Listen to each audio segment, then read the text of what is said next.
Subscribe कीजिए ध्येय IAS channel को और बेल आइकन को दबाइए लेटेस्ट वीडियो सबसे पहले देखने के लिए।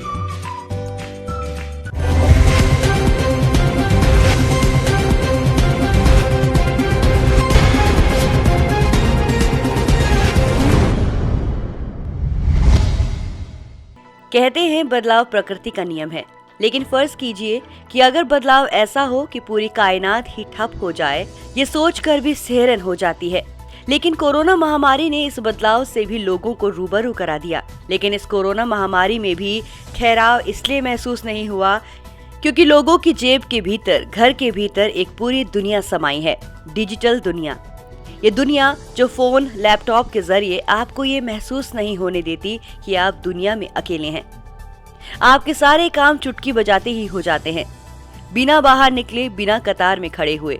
रोजमर्रा की चीजों से लेकर मनोरंजन की दुनिया सारी कैद है इस डिजिटल साधन में।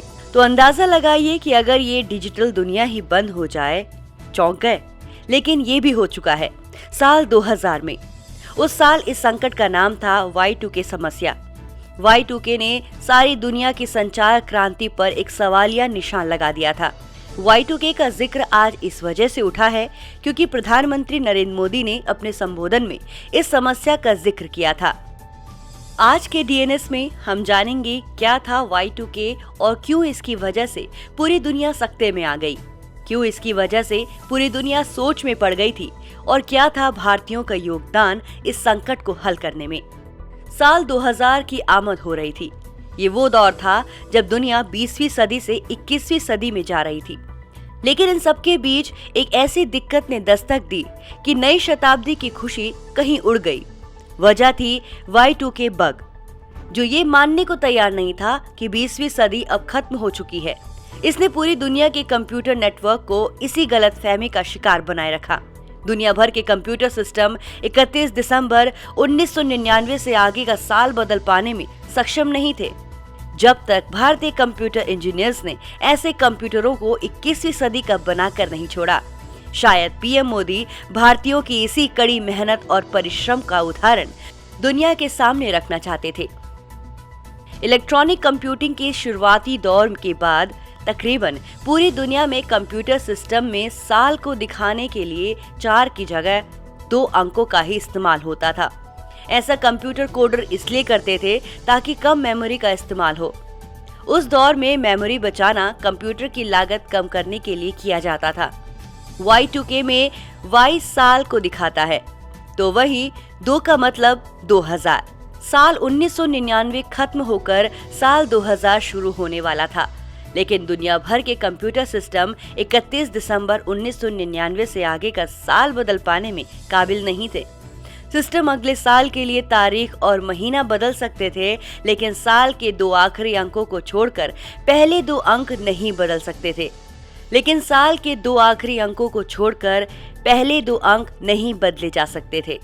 और इस तरह से 1 जनवरी 2000 को कंप्यूटरों में दिखाने वाली तारीख 1/1/1900 ही रहती, यानी कि समय से ठीक 100 साल पीछे।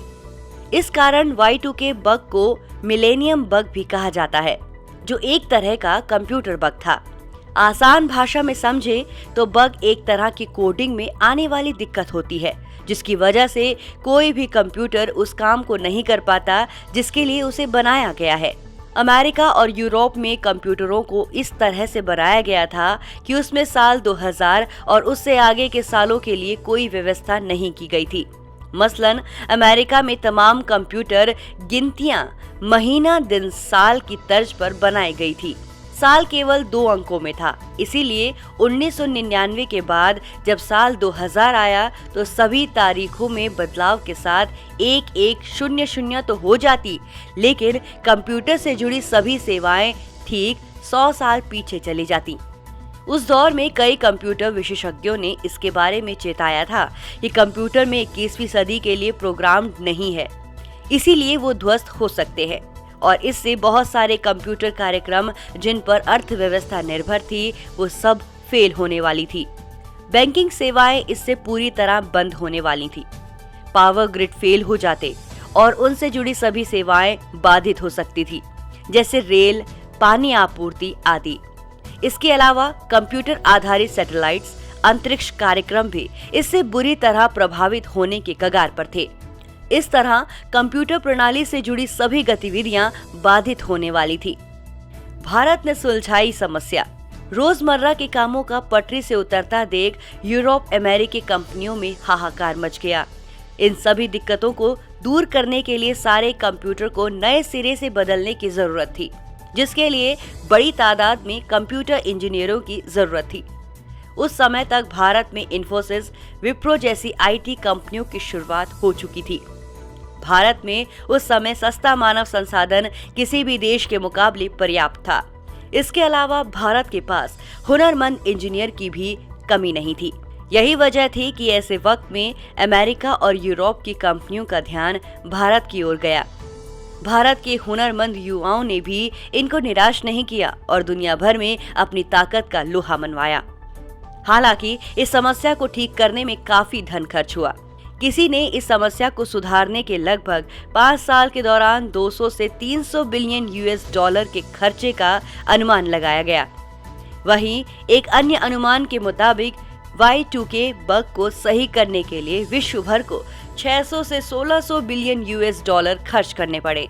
इन्फोसिस की तरह से ही IIS इन्फोटेक उन 100 से ज्यादा भारतीय सॉफ्टवेयर कंपनियों में से एक थी जो बहुराष्ट्रीय कंपनियों के Y2K बग को ठीक करने के काम में जुटी हुई थी। इसके बाद तो भारत की सॉफ्टवेयर कंपनियों ने ऐसी उड़ान भरी कि उसको रोक पाना नामुमकिन सा लगने लगा। 1999 से शुरू हुआ भारत का आईटी और सेवा निर्यात 2010 तक तमाम भविष्यवाणियों को जोड़ते हुए रिकॉर्ड स्तर तक पहुंच गया। वही उस समय भारतीय तकनीकी कंपनियों के कुल राजस्व का लगभग 40% विदेशी कंपनियों से Y2K बग को दुरुस्त करने को मिले कॉन्ट्रैक्ट से आता था। IIS ने सॉफ्टवेयर को Y2K अनुरूप बनाने के लिए कोड को फिर से लिखा। IIS इन्फोटेक ने अपने विदेशी ग्राहकों की एक ब्लू चिप सूची बनाई, जिसमें city bank, American express, GE और प्रूडेंशियल जैसी बड़ी अमेरिकन कंपनियां शामिल थीं। अधिकांश उन्नत देशों में 20वीं सदी से 21वीं सदी के बदलते दौर और Y2K बग समस्या को ठीक करने के लिए भारतीय सॉफ्टवेयर कंपनियों की मदद ली गई। शायद यही बड़ा कारण था कि माइक्रोसॉफ्ट और IBM जैसी कई अन्य कंपनियों ने भी भारतीय कंपनियों को इस काम के लिए आउटसोर्सिंग सौंप दी। ये शायद भारत की ही हुनरमंद युवा ताकत थी जिसने पूरी दुनिया को Y2K संकट से उबारा। आज भी पूरी दुनिया कोरोना से लड़ने में भारत की कोशिशों से सबक ले सकती है। ये भारत के लोग ही हैं जो हर बड़ी समस्या को हंसते हंसते हराने की काबिलियत रखते हैं, फिर चाहे वो Y2K समस्या हो या कोरोना वैश्विक महामारी।